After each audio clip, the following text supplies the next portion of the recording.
Michael McDonald is still a Doobie Brother, but he's joining the family of solo artists. I'm Robert W. Morgan. I'll have that story and all the latest music news next on Record Report, brought to you by Topex and Doublemint Gum.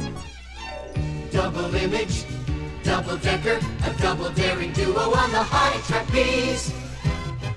But the single most favorite double in the world is double good, double mint gum.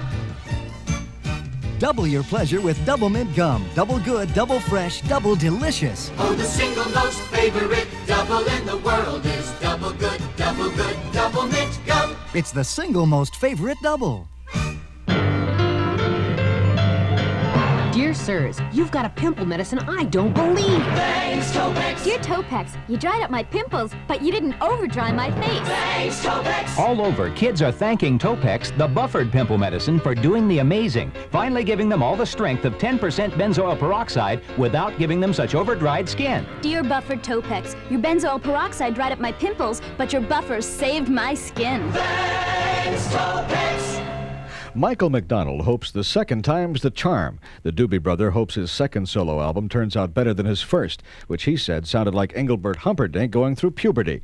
Now Michael feels he's got the experience and maturity to make a solo album he can be proud of. Michael says, quote, "Now I want to do a solo album because I feel as a writer and vocalist I can do one.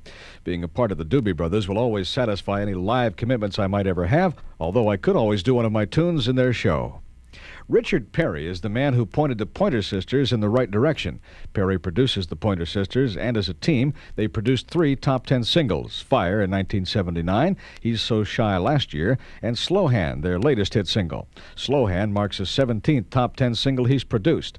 Perry helped Ringo Starr post 5 top 10 hits, as well as helping Barbra Streisand, Leo Sayer, Carly Simon, Nilsson, and Burton Cummings reach the promised land of the top 10.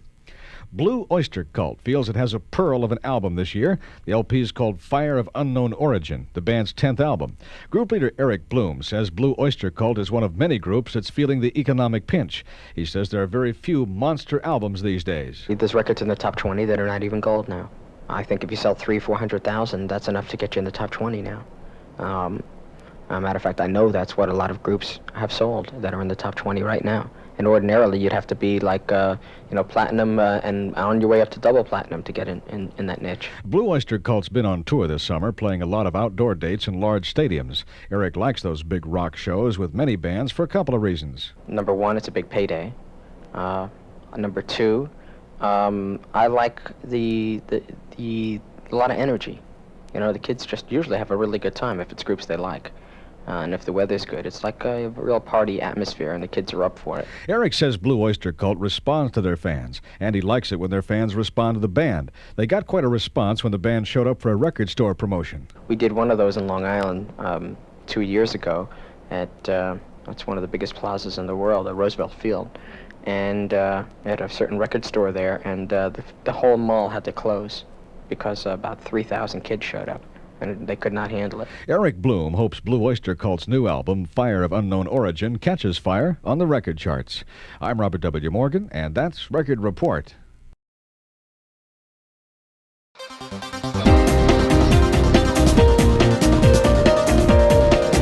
RadioRetro Flashback.